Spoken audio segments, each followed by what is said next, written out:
أعوذ بالله من الشيطان الرجيم. بسم الله الرحمن الرحيم.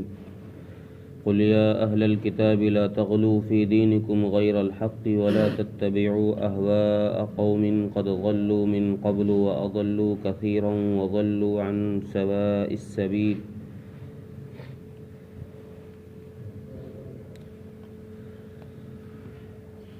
یہاں تک اہل کتاب کا تذکرہ کرتے ہوئے ان اہل کتاب کی کچھ خامیوں کا ذکر، کچھ غلطیوں کا ذکر اللہ تبارک و تعالی نے فرمایا. ان میں سے خاص طور سے ان کی ایک غلطی یہ تھی کہ انہوں نے ان کے پاس جو اللہ کے برگزیدہ بندے آئے، انہوں نے ان لوگوں کے ساتھ تکذیب کا اور قتال کا معاملہ فرمایا. بعض کو انہوں نے جھوٹا کہا، بعض نبیوں کو، بعض رسولوں کو، اور بعض کو انہوں نے قتل بھی کر ڈالا. اب یہاں سے ایک دوسرا رخ اللہ تبارک و تعالی بیان فرما رہے ہیں کہ ان اہل کتاب میں دو طرح کی خامیاں. ایک تو وہ جو پہلے بیان کی جا چکی کہ انہوں نے نبیوں کی بات کو یا تو جھٹلایا یا نبیوں کو کاٹ دیا، قتل کر دیا.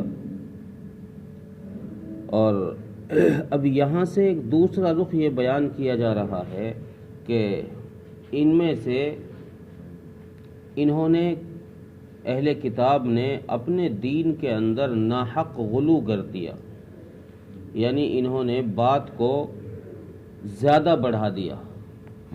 غلو کہتے ہیں دین میں کسی چیز کا شریعت کے حد سے آگے بڑھا دینا، یہ غلو کہلاتا ہے. تو اللہ فرما رہے کہ انہوں نے ناحق دین میں غلو کر دیا ہے، بات کو زیادہ بڑھا دیا ہے. کیسے کہ انہوں نے انبیاء علیہ السلام کو اللہ کا بیٹا قرار دے دیا ہے. عیسائیوں نے حضرت عیسیٰ علیہ السلام کو اللہ کا بیٹا قرار دیا، یہ حد سے آگے بڑھ جانا ہے. اور یہودیوں نے حضرت عزیر علیہ السلام کو اللہ کا بیٹا قرار دیا، یہ حد سے آگے بڑھ جانا. حد کیا ہے؟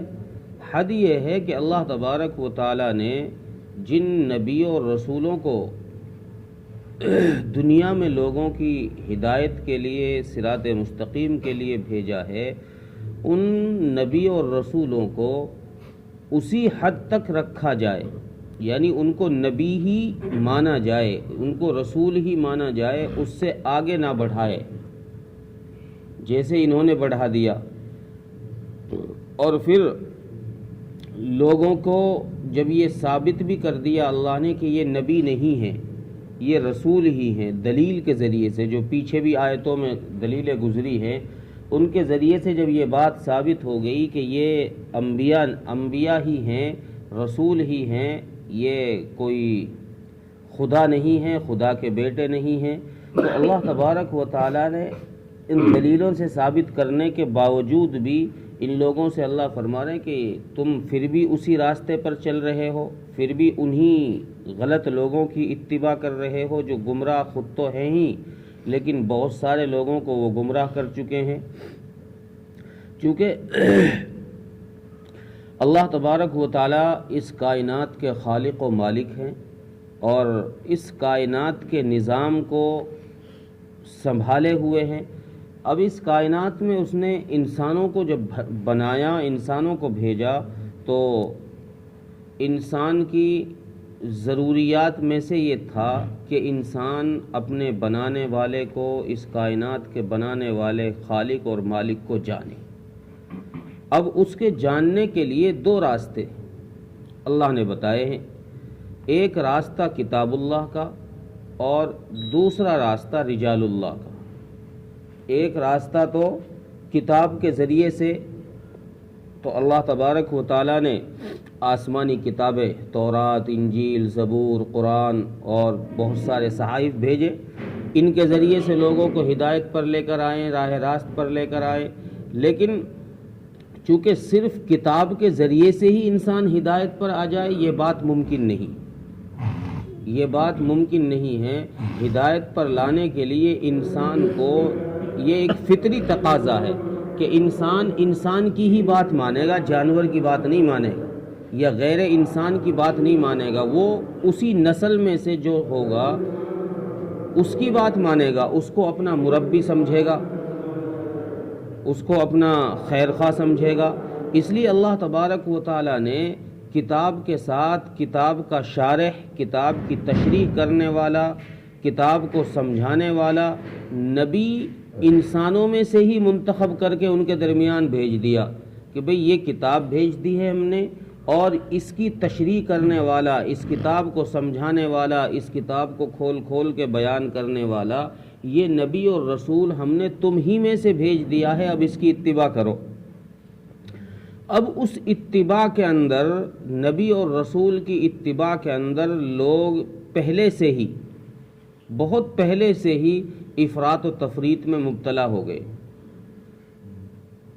کچھ لوگ تو ایسے ہوئے ہیں کہ جنہوں نے یہ کہا ہے کہ رجال اللہ کچھ ہے ہی نہیں، یعنی انبیاء اور رسول کچھ ہے ہی نہیں، صرف کتاب و سنت کی اتباع کرو بس کافی، کتاب اللہ کی اتباع کرو، اللہ کے کلام سے مسئلہ پوچھ لو، اللہ کے کلام سے مسئلہ حل کروا لو، کسی نبی اور رسول کی، کسی انسان کی ضرورت ہی نہیں ہے۔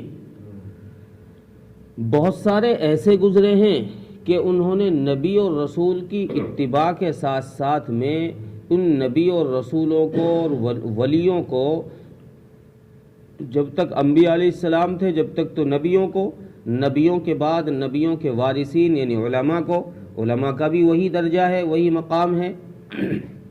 تو بہت سارے لوگ ایسے گزرے کہ جنہوں نے ان نبی اور رسولوں کو اور نبیوں کے بعد ولیوں کو، نبی کے وارثین کو اس مقام پر پہنچا دیا کہ ان کو بھی حاجت روا اور مشکل کشا سمجھنے لگ گئے۔ کچھ لوگ تو ایسے پیدا ہوئے کہ انہوں نے تفریط اتنی کی کہ انہوں نے نبوت اور رسالت کا ہی انکار کر دیا، ولایت کا ہی انکار کر دیا کہ ولی کچھ نہیں ہے۔ اور کچھ لوگ ایسے پیدا ہوئے کہ انہوں نے افراط کیا، دین میں بات کو حد سے بڑھا دیا، شریعت کی بات کو حد سے آگے کر دیا۔ انہوں نے نبی اور رسولوں کو اور ولیوں کو ہی اپنا حاجت روا اور مشکل کشا سمجھنے لگ گئے۔ تو یہ سلسلہ بہت پہلے سے چلا آ رہا ہے۔ اس کی تردید اللہ تبارک و تعالیٰ نے اس آیت کریمہ میں فرمائی ہے کہ یہ لوگ قابل اتباع نہیں ہیں، جو لوگ خواہشات کی اتباع کر رہے ہیں یہ تو خود گمراہ ہیں، اور یہ پہلے ہی بہت سارے لوگوں کو گمراہ کر چکے ہیں۔ جب بات دلیل سے ثابت ہو گئی تو پھر اب ان کو باز آ جانا چاہیے اور ان کے پیچھے چلنے والوں کو رک جانا چاہیے۔ تو اللہ تبارک و تعالیٰ نے قرآن کریم کی یہ آیت کریمہ نازل فرمائی۔ اس میں مخاطب اگرچہ اہل کتاب ہیں، مخاطب اگرچہ اہل کتاب یہودی ہوں چاہے نصارہ ہوں، مخاطب اگرچہ اہل کتاب ہیں، لیکن قرآن کا حکم قیامت تک کے لیے ہے اور ہر ایک کے لیے ہے۔ اس لیے ہر ایک سے یہ بات کہی جا رہی ہے کہ دین کے معاملے میں غلو مت کرنا، افراط مت کرنا کہ تم چھوٹی بات کو بڑی بنا کر پیش کر دو۔ تم یہ بات کرو گے تو عقیدت میں، محبت میں، جیسے بہت سارے لوگوں نے ہمارے نبی حضرت محمد مصطفیٰ صلی اللہ علیہ وسلم کے متعلق عقیدت اور محبت میں یہ کہہ دیا ہے کہ آپ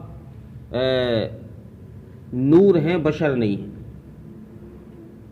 بہت سارے لوگوں نے یہ بات کہہ دی کہ آپ نور ہیں، بشر نہیں ہیں، یعنی انسانیت سے ان کو نکال دیا، محبت میں نکالا ہے، انسانیت سے نکال کر نوریت میں، ملکیت میں داخل کر دیا ہے۔ بہت سارے کہ یہ عقیدہ ہے کہ ہمارے نبی ہر جگہ موجود ہیں، جیسے باری تعالیٰ کی ذات ہر جگہ موجود ہے ویسے ہی نبی بھی ہر جگہ موجود ہے۔ تو یہ باتیں، یہ ساری چیزیں افراط کہلاتی ہے۔ حد کیا ہے کہ حد یہ ہے کہ اللہ تبارک و تعالیٰ نے نبی اکرم صلی اللہ علیہ وسلم کو بشریت میں پیدا فرمایا ہے، لیکن بشریت میں وہ مقام ہے آپ کا کہ کسی انسان کا اس کائنات میں نہیں ہے۔ تو انسان ہی، لیکن انسانوں میں وہ مقام ہے کہ جو کسی انسان کا ہے ہی نہیں. اور اسی طریقے سے اللہ کے نبی صلی اللہ علیہ وسلم کے متعلق جیسے کہا گیا کہ آپ ہر جگہ موجود ہیں، تو آپ ہر جگہ موجود نہیں ہیں، ہر جگہ موجود اللہ کی ذات ہے. ہاں یہ ہے کہ آپ کے نام کی وجہ سے اللہ تبارک و تعالی برکتیں ضرور، رحمتیں ضرور نازل فرما دیتے ہیں کہ تم نبی پر درود بھیجو، جہاں بھی کہیں تم دنیا میں ہوگے اللہ وہیں تم پر رحمتیں نازل فرما دیں گے. تو یہ حد ہے کہ آپ کو نبی مانے، بشر مانے، بشریت میں اعلیٰ مقام مانے، لیکن یہ حد سے آگے بڑھا دینا کہ آپ کو بشریت سے نکال کر ملکیت کے اندر داخل کر دینا، یہ صحیح نہیں ہے. اس لیے اللہ تبارک و تعالی نے اس آیت میں دین کے اندر افراط کرنے والوں کو منع فرمایا ہے اور ان کو روکا ہے. ترجمہ دیکھیں. قل یا اہل الکتاب لا تغلوا فی دینکم غیر الحق، اے اہل کتاب تم دین کے اندر ناحق کیوں غلو کرتے ہو. ولا تتبعوا اہواء قوم قد ضلوا، اور تم اتباع نہ کرو ان لوگوں کی خواہشات کی یا ان لوگوں کی بدعات کی جو گمراہ ہو چکے، خود تو گمراہ ہو چکے، من قبل واضلوا کثیرا، اور پہلے ہی بہت سارے لوگوں کو گمراہ کر چکے ہیں. وضلوا عن سواء السبیل، اور وہ راستے سے بھٹکے ہوئے، راستے سے الگ ہیں، دور ہیں، بھولے ہوئے ہیں راستے. اللہ تعالیٰ عمل کی توفیق عطا فرمائے.